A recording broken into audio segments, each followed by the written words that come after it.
నమస్కారం వీక్షకులారా, నేను రోజు మన తెలుగులో వాస్తవాన్ని డీకోడ్ చేశాను. మన నేచురల్ స్టార్ నాని గురించి చాలా మందికి తెలియని విషయాలు మీకు చెప్తాను.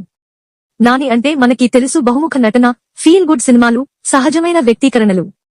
కానీ మీరు తెలుసుకోకపోవచ్చు, నానికి ఇండస్ట్రీలో ఎంట్రీ అయింది యాక్టర్గా కాదు, అసిస్టెంట్ డైరెక్టర్గా.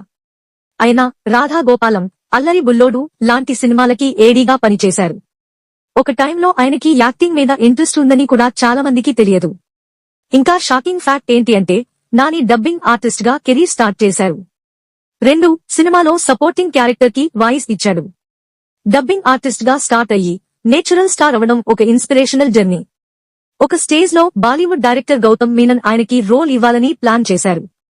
కానీ ఆయన కెరీర్ ట్విస్ట్ వచ్చింది అస్తా చమ్మా సినిమాతో.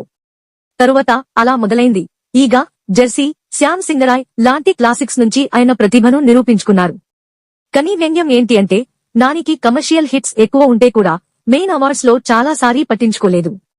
జెర్సీ సినిమాలో ఆయన పెర్ఫార్మెన్స్ లో జాతీయ స్థాయిలో ప్రశంసలు వచ్చినా అవార్డులు మాత్రం మిస్ అయ్యా. ఆది ఫ్యాన్స్ కి చాలా నిరాశ. ఇంకో అంతగా తెలియని వాస్తవం, నాని ఇంటర్వ్యూలో చెప్పారు, ఇండస్ట్రీలో నాకు గాడ్ ఫాదర్ లేదు. ఫ్యాన్ సపోర్ట్ వల్ల నేను ఈ రేంజ్ కి వచ్చాను. అయానా production house Wall Poster Cinema వినూత్నమైన కాన్సెప్ట్లతో షార్ట్ ఫిల్మ్లు మరియు సినిమాలను ప్రోత్సహిస్తుంది. లాంటి మూవీని ప్రొడ్యూస్ చేసిన రిస్క్ అండ్ విజన్ ఆయన మేధావిని చూపిస్తుంది. సింప్లిసిటీ, ఒరిజినాలిటీ మరియు మిడిల్ క్లాస్ మైండ్ సెట్ తో నాని ఒక స్టార్ కాకుండా యూత్ ఐకాన్ లా ఎస్టాబ్లిష్ అయ్యాడు.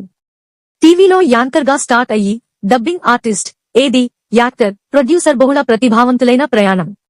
ఇలాంటి నిజ జీవితంలో స్ఫూర్తిదాయకమైన ప్రయాణాలు మీకు నచ్చితే వీడియోని ఇష్టంగా చేయండి, షేర్ చేయండి మరియు మా ఛానల్ ని సబ్స్క్రైబ్ చేయడం మర్చిపోకండి.